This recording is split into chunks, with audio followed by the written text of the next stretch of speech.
There is a seed, dark, ancient, smaller than a grain of sand, that contains 11 times more calcium than milk. By weight, it surpasses dairy in nearly every mineral that matters for bone density, blood formation, and muscle function. Medieval oil pressers knew its worth. Central European grandmothers built entire winter desserts around it. And for most of recorded history in temperate climates, this seed was not a garnish. It was survival. But somewhere in the last century, it became decoration. A sprinkling on bread, nothing more. Not because it failed, because we stopped understanding what it was. When we think about calcium, we think about milk.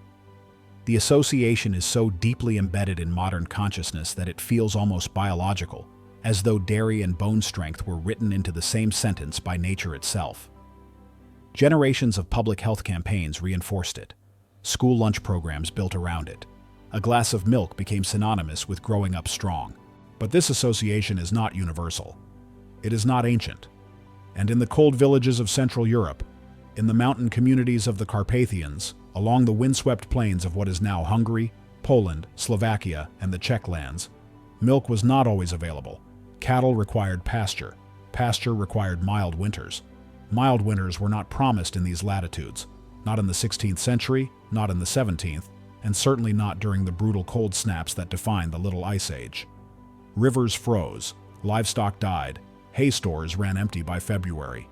Dairy, for these communities, was seasonal at best, unreliable at worst.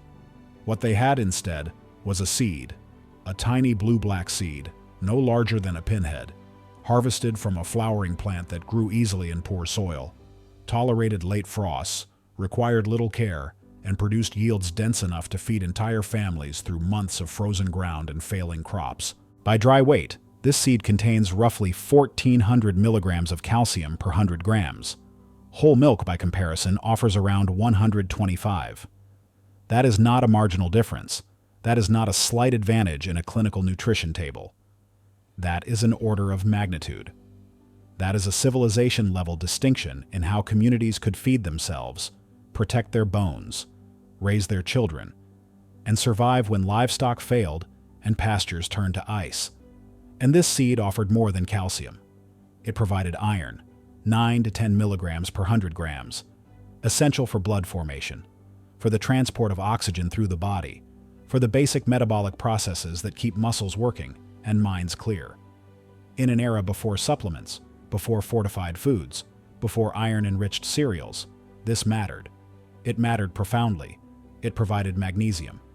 This mineral is less famous than calcium, but no less essential. Nerve function, muscle recovery, the regulation of blood pressure, the synthesis of protein. Magnesium deficiency, we now understand, contributes to fatigue, cramping, and poor sleep, symptoms that peasant farmers could not afford in the middle of a harvest or the depth of a winter. It provided zinc for immune resilience, for wound healing, for the maintenance of skin and cellular integrity. And it provided fats.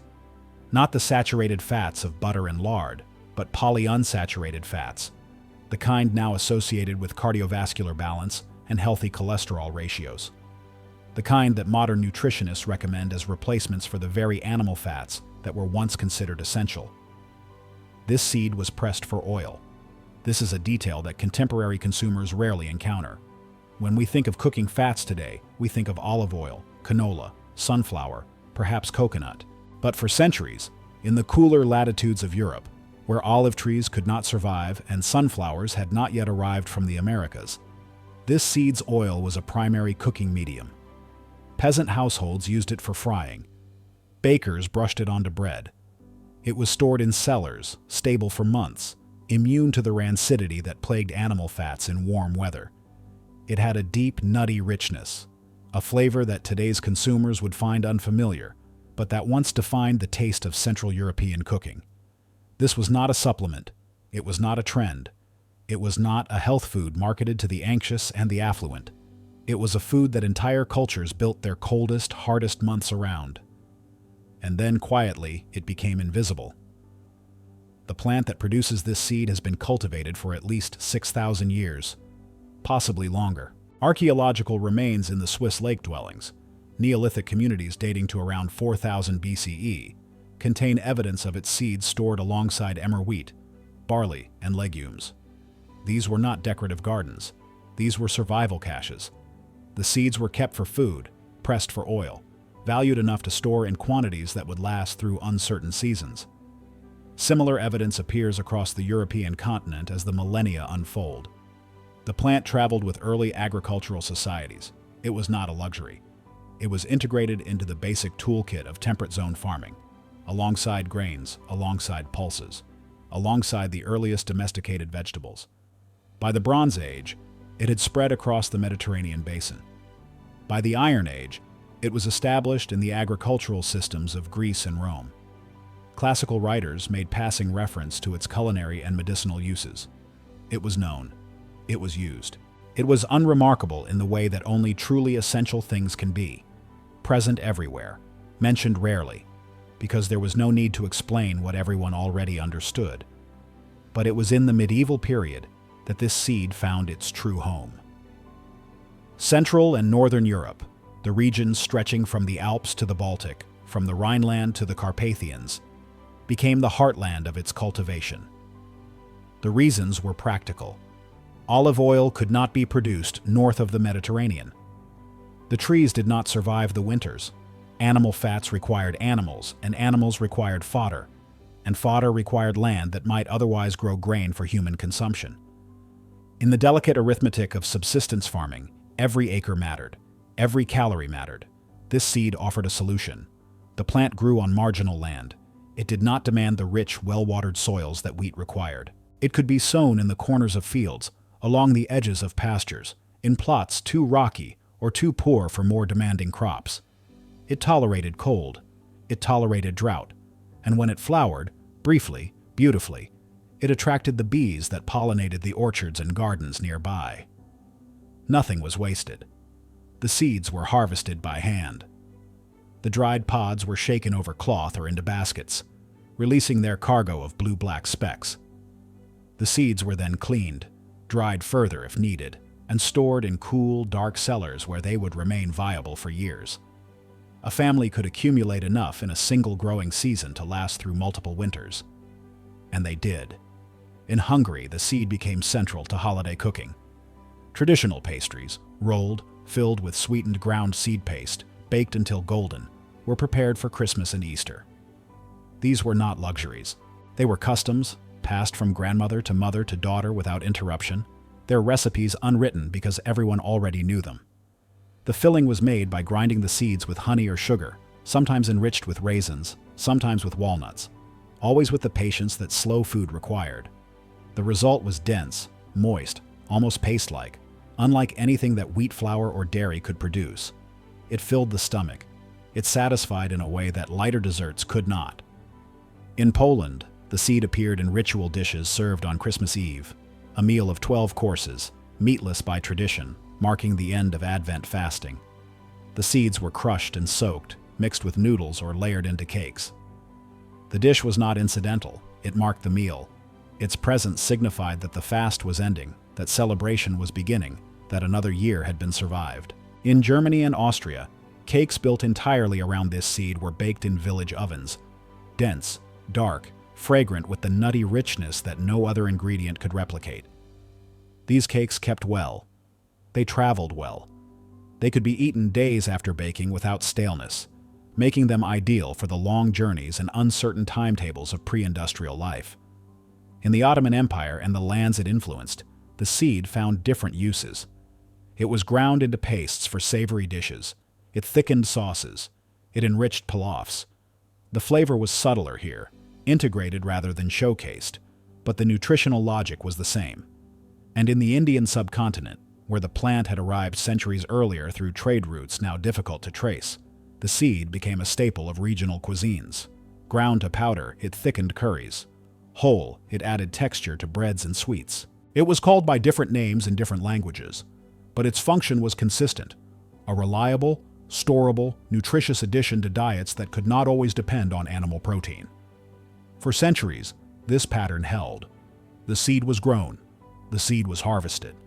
The seed was eaten, pressed for oil, ground for filling, scattered on bread, stirred into porridge. It was not exotic. It was not special. It was ordinary in the way that only truly essential things can be. And then, in the span of a few generations, that ordinariness vanished. The decline began so gradually that no one marked its beginning. There was no announcement, no deliberate decision. Just a slow erosion, one harvest at a time, one village at a time, until the seed that had fed centuries of families became a curiosity, a topping, a garnish, a thing you might see on a bakery roll but never think to ask about. The first pressure came from oil. By the late 19th century, industrial oilseed production had begun its transformation of global agriculture. Soybeans in America, sunflowers in Russia, rapeseed, later rebranded as canola, in Canada and Northern Europe. These crops could be grown on massive farms, harvested with mechanical combines, processed in centralized factories, and shipped across oceans at costs that small-scale producers could never match. The oil from this ancient seed could not compete. Not because it was inferior in quality. Many who tasted it found it richer, more complex, more satisfying than the neutral oils that replaced it. But because the seed itself is tiny. Harvesting it requires precision. Each pod must be handled carefully. Each seed must be collected without loss. Mechanical harvesting was possible but inefficient. The yields per acre, while respectable in nutritional terms, could not match the sheer volume that industrial agriculture demanded, and volume was what the 20th century wanted. So the oil faded from kitchens. First from commercial kitchens, where cost determined everything. Then from home kitchens, as the oils that replaced it became cheaper, more available, more heavily marketed. Within 2 generations, most consumers in Western Europe and North America had never tasted it, had never known it existed. With the oil went the reason to cultivate the plant at scale. Farmers who had grown it for generations found no buyers. The mills that had once pressed the seed closed or converted to other crops. The knowledge of cultivation, when to sow, how to harvest, how to process, began to fade from living memory. But there was a second pressure, and this one was stranger, more insidious, harder to argue against, even when the argument was based on misunderstanding. The plant, the flowering body from which the seed is harvested, belongs to a botanical family associated in certain varieties with the production of alkaloids. These compounds, extracted from the latex of unripe pods, had been used for centuries in medicine, and less benignly, in the production of controlled substances. The seed itself was not the issue. The seed, when mature and properly processed, contains no meaningful quantity of these compounds. The alkaloids are present in the latex, in the sap, in the unripe tissues, not in the dry, hard seeds that fall from the ripened pod. 19th century food chemists understood this distinction. Traditional cooks had understood it for millennia. The seeds were washed, heated, ground, baked, processes that eliminated any trace contamination and rendered them completely inert from a pharmacological perspective. But in the 20th century, as regulations tightened around controlled substances, the distinction became blurred. Some countries banned cultivation outright, even for culinary varieties that had been grown safely for centuries. Others imposed licensing requirements so burdensome that small farmers abandoned the crop rather than navigate the bureaucracy. Still others simply looked the other way as the plant disappeared from fields, neither encouraging nor forbidding, just allowing neglect to do its work. The irony is difficult to overstate. The seed, the part that people ate, the part that provided calcium and iron and fat and fiber, was never the problem. It was the victim of association, of regulatory laziness, of a failure to distinguish between the chemistry of a latex and the chemistry of a food. Fear in agricultural systems moves faster than fact, and fear won. There was a third factor, less dramatic but equally corrosive: the rise of dietary simplification. As industrial food systems consolidated, diversity became inconvenient. Crops that required special handling, special knowledge, special equipment fell out of favor. The modern supermarket wanted uniformity. It wanted products that could be grown anywhere, processed anywhere, shipped anywhere, sold anywhere. This seed did not fit that model. It was too small for efficient mechanical sorting. It clumped when exposed to humidity. It required grinding or soaking before use, steps that modern consumers, trained to expect convenience, were increasingly unwilling to perform. Its flavor, though distinctive and beloved by those who knew it, was unfamiliar to palates raised on processed foods, so it was pushed to the margins. Not banned, not discontinued, just forgotten. Relegated to the ethnic food aisle, to specialty bakeries, to the cookbooks of grandmothers who remembered what their own grandmothers had taught them. The plant did not fail. We abandoned it. Modern nutritional analysis has confirmed with the precision of laboratory instruments what traditional communities knew intuitively through centuries of lived experience. The calcium content of this seed remains among the highest of any commonly available food. At roughly 1,400 milligrams per 100 grams, it surpasses not only milk, but also most cheeses, most leafy greens, and nearly all other seeds and nuts. 1 tablespoon, a quantity easily incorporated into a single meal, provides a meaningful fraction of the daily requirement for adults. This matters for reasons that extend beyond simple bone health. Calcium is essential for muscle contraction, for nerve transmission, for blood clotting, for the regulation of heart rhythm. Deficiency, sustained over years, contributes not only to osteoporosis, but to a range of systemic dysfunctions that modern medicine is only beginning to understand. And for the significant portion of humanity that cannot digest lactose, estimates range from 65 to 70% of the global population, the assumption that dairy is the primary or best source of calcium is not just incomplete, it is actively misleading. This seed offers an alternative, a complete one, a historically proven one, but calcium alone does not build bone. This is a nuance that early nutritional science overlooked and that modern research has clarified. Magnesium is essential to the process. It regulates the hormones that control calcium absorption. It activates the enzymes that deposit calcium into bone tissue. Without adequate magnesium, dietary calcium may pass through the body unused, or worse, accumulate in soft tissues where it does not belong. This seed provides both minerals in naturally balanced proportion, roughly 350 milligrams of magnesium per 100 grams. The ratio is close to what the body actually requires. No supplementation needed. No careful calculation required. The iron content is equally significant. At 9 to 10 milligrams per 100 grams, this seed surpasses spinach, surpasses most legumes, approaches the levels found in red meat.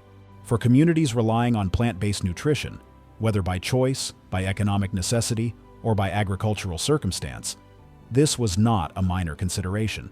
It was fundamental. Iron deficiency remains the most common nutritional deficiency in the world today. It causes anemia, fatigue, impaired cognitive function, weakened immunity. It disproportionately affects women, children, and the elderly, and it persists despite decades of public health interventions focused on supplements and fortified foods. This seed was a solution before the problem had a clinical name.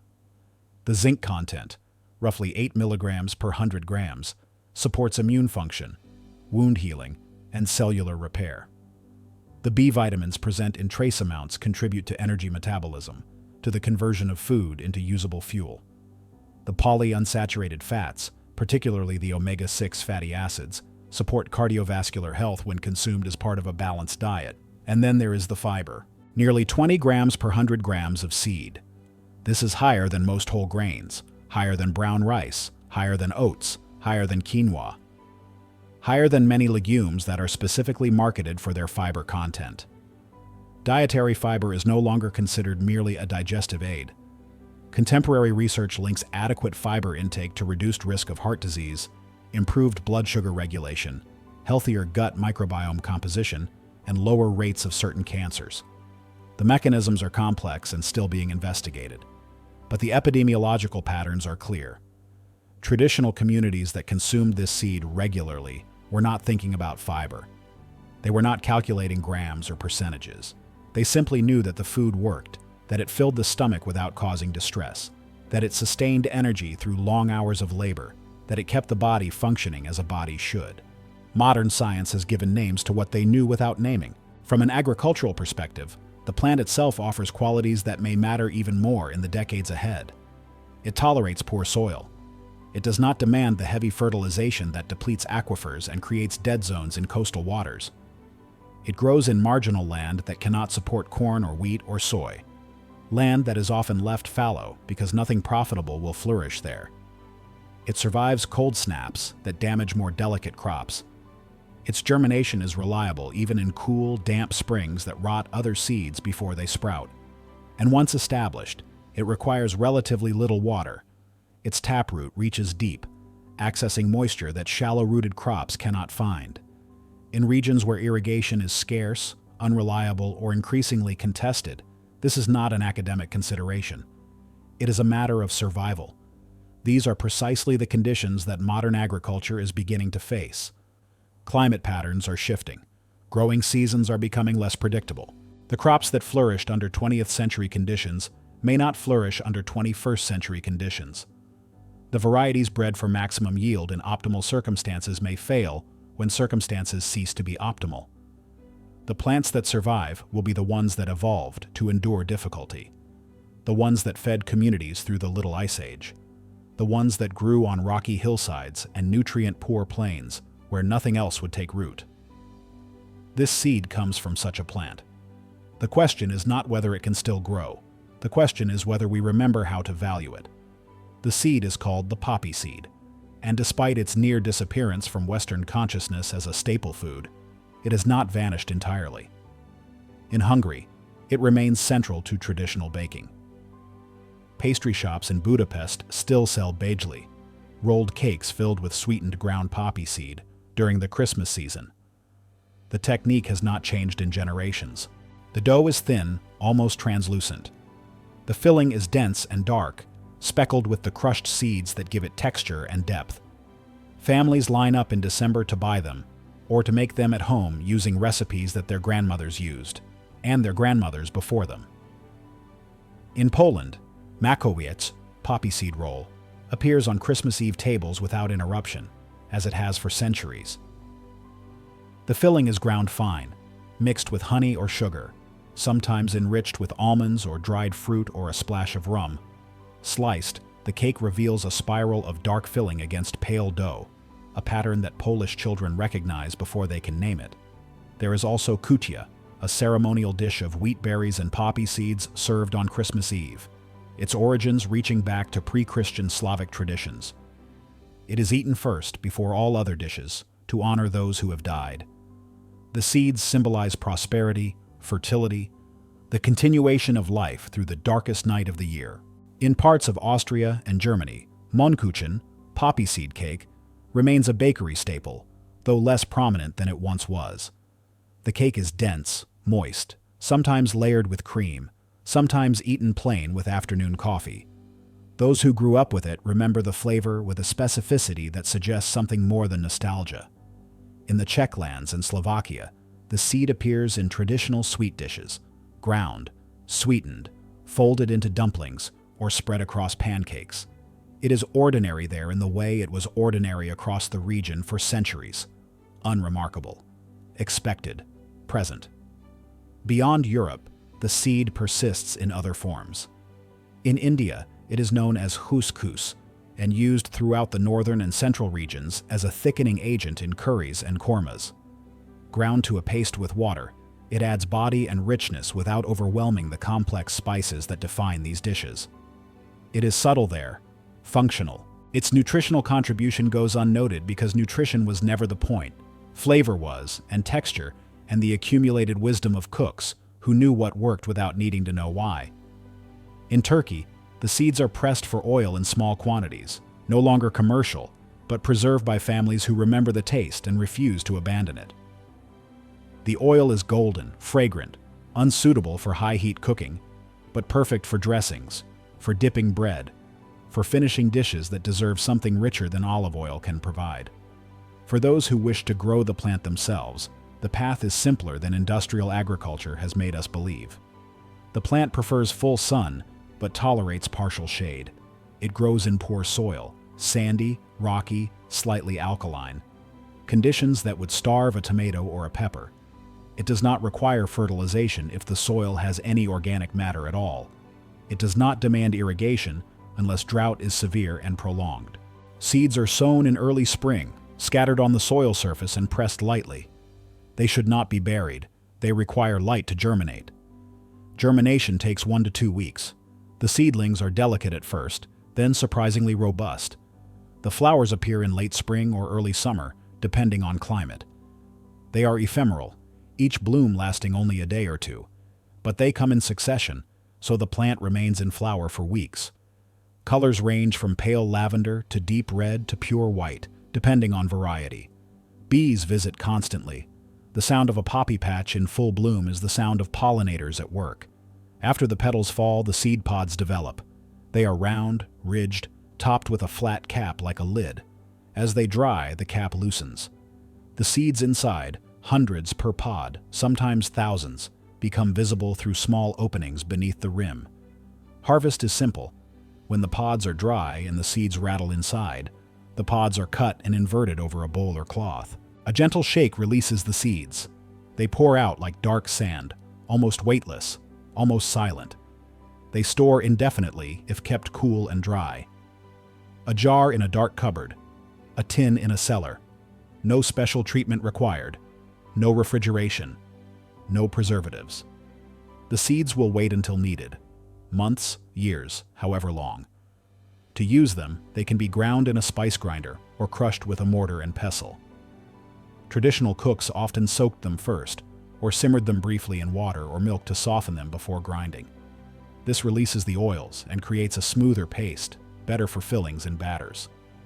They can be scattered whole on bread before baking, the familiar use that most modern consumers know, though few think about. They can be toasted lightly to intensify their flavor, then sprinkled on salads or vegetables. They can be stirred into porridge or yogurt, adding texture and nutrition without changing the essential character of the dish. The flavor is mild, nutty, faintly earthy. It does not dominate. It complements. It improves without insisting. A little goes a long way, though more is always welcome. This was never a forgotten food because it failed.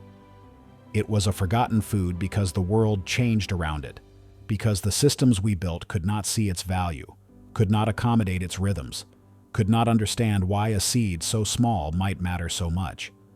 But the world is changing again. The assumptions of industrial agriculture are being questioned. The nutritional deficiencies of modern diets are being documented. The crops that require perfect conditions are failing as conditions become imperfect. And in the margins, in the traditional recipes that grandmothers still guard, in the specialty shops where bakers still know the old ways, in the gardens of people who grow food because they want to understand it, this seed persists. Calcium for bones, iron for blood, fat for fuel, fiber for the gut, magnesium for the muscles and nerves, zinc for the immune system that keeps everything else working. All of it, still there, waiting in a seed smaller than a grain of sand. The knowledge was always here. We just stopped looking.